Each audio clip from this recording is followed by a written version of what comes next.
Ladies and gentlemen, I'm engaged in and I'm a representative of the Swedish Shareholders Association, or as we say in Swedish, Aktiespararna. We're based in Stockholm and we are an organization of around 70 or 66,000 investors, private individuals who invest in equity-related instruments. The Swedish Shareholders Association was founded in 1966 and is divided into 144 local sections throughout Sweden. We own and operate the securities investment firm Aktieinvest AB, and we are also founding member of Euro Shareholders.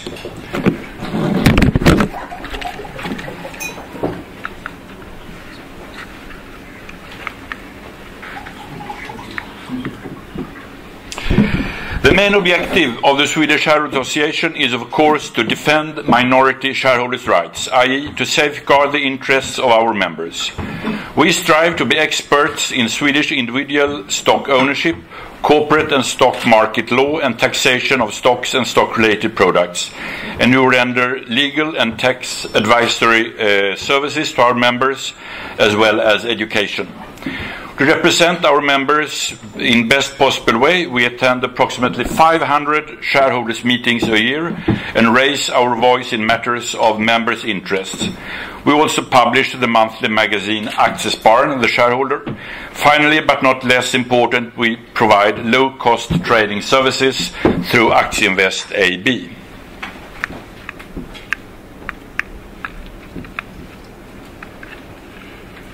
Okay, skip that. The topic of today, audit policy, the way forward after the crisis, is indeed an important and interesting matter, and therefore the initiative to organize this lunch debate is most welcome. I would like to start by emphasizing the role of the auditors. They are an extremely valuable part when it comes to understand a company and get relevant information on how to base an investment decision. This is of particular interest to smaller investors who do usually not possess inside information about the company as the larger investors sometimes do, or have the same high quality or amount of analyst resources. The auditors are elected by the shareholders and accountable to them. The financial crisis have shown through some serious incidents that the audit function has not been able to meet the expectations the market has. In Sweden, as well as in many other countries, banks have revealed huge losses on positions they held both on and off balance sheet.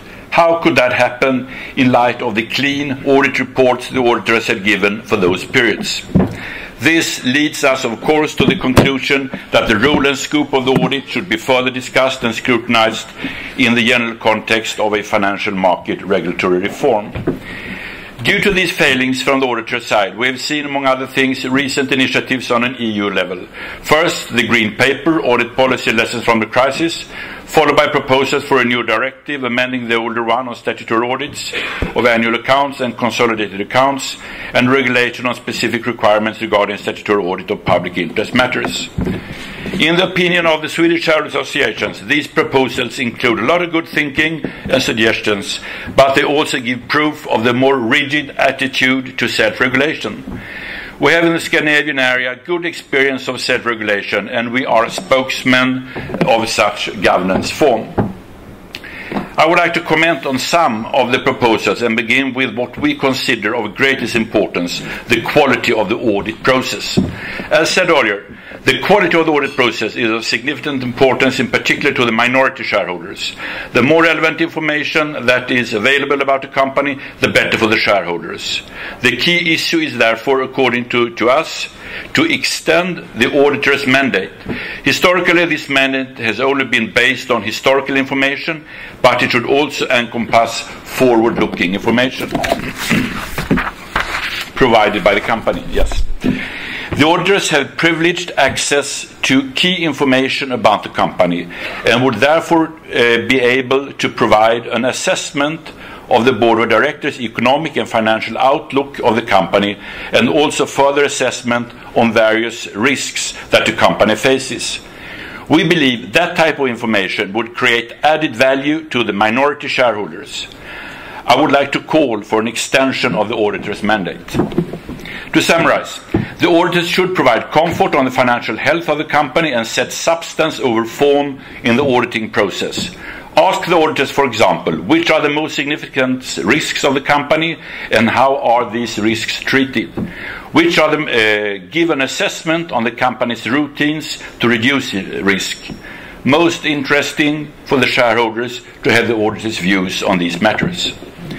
However, it is important to find a standardized way to express such information in order to make it understandable, comparable, and feasible to base an investment decision upon. We need standardization of the information from the auditors. Another aspect of increased quality of the audit process is the assessment of reasonable assurance, to focus more on ensuring that the financial statements give a true and fair view than ensuring that the financial statements are prepared in accordance with the applicable financial reporting framework. That means that also information outside the direct scope of the balance sheet should be taken into account. Standards in this respect need necessarily to be developed. Therefore, a cooperation between supervisory authorities within the EU is necessary to set up, however, in no way, as pointed out in the Green Paper, blurring the respective responsibilities of the auditors and the supervisors. Furthermore, the auditors should have an obligation to see to that crucial information is not hidden in the notes. Should that be the case, the auditors have not been able to deliver a true and fair view of the report. Communication by auditors to shareholders is, of course, also part of quality of the audit process. The expectation level of the shareholders on information about the company is normally higher than could be set out in the audit report. There is a need to decrease that gap, as I just emphasized, and also to find various ways to express the auditors, to express the outcome of the audit in the audit report. For example, a categorization by auditors of audited clients based on the relative performance by the company, as suggested by the IOSCO and the IAASB, and further described in the Green Paper, is, in our opinion, a feasible way forward. It is also important that the auditors are more visible to the shareholders and take part in shareholders' meetings in order to respond to shareholders' questions and collect information about forward matters to control. There is an overall need to strengthen the fact that the auditors perform their duties very much on behalf of the shareholders and for the shareholders.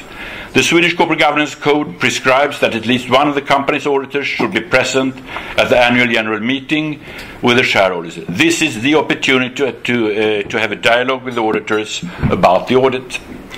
Next point is concerning market structure. The Swedish Shareholders Association shares the view that Big Four audit firms cover a market share that is so dominant that is next to unacceptable. A further concentration of Big Four is without no doubt not an alternative. No Big Three. Bearing that in mind, there is consequently a need to do something in order to decrease the dominance.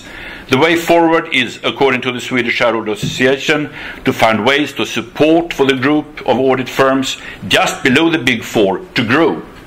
Any contractual clause allowing only Big Four firms should be banned. The Commission's proposal to explore the avenue to create a European quality certification for audit firms, which would formally recognize the aptitude to perform audits of large listed companies, should absolutely be carried out.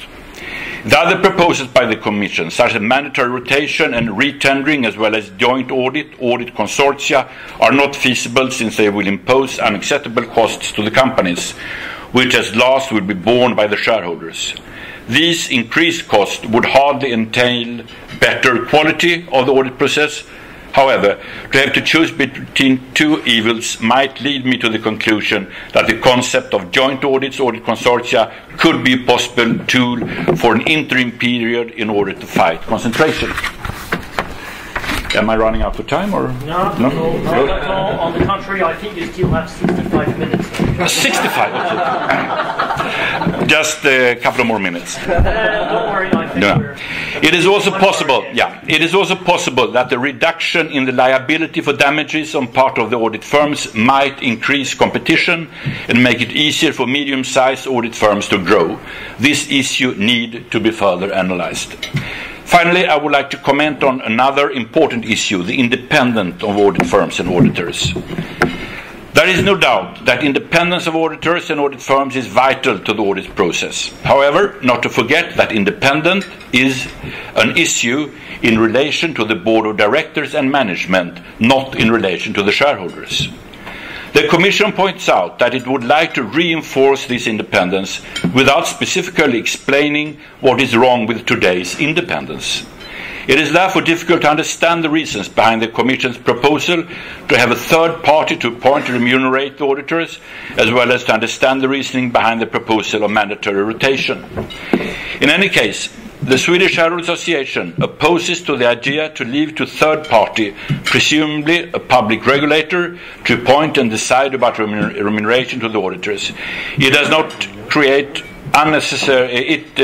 only create unnecessary bureaucracy, it also deprives the owners of the company the right to appoint their auditors, which constitutes a serious restriction of the proprietary rights of the shareholders. This might in turn weaken the shareholders' responsibility for their companies. Also, as regards Commission's proposal of mandatory rotation of auditing firms, the Swedish Shareholders Association holds a negative view and has difficulty to see that the proposal would increase quality of the auditing process. On the contrary, it will add new costs to the company, of which the benefits have to be convincingly demonstrated. There are already today well-balanced regulations concerning maximum period of time for audit assignment, which meet all relevant requirements on independence of audit firms. The Swedish Shareholders Association also agrees that there is a risk that the audit services might be mixed up with non-audit services, however, more from a theoretical perspective than from a practical one. It is nowadays very seldom proved to be a problem, and the companies have to report what type of services the audit firm in question renders to the company. In certain situations, it could even be argued that there is an advantage if the audit firm provides for services outside the scope of the audit, for example, development of risk assessment routines and data security matters. Moreover, for smaller companies which only have established contacts with the auditors and not a range of external advisors, it might be beneficial for the company to build up on the relationship with the auditors already established also for non-audit services. Thank you for your attention.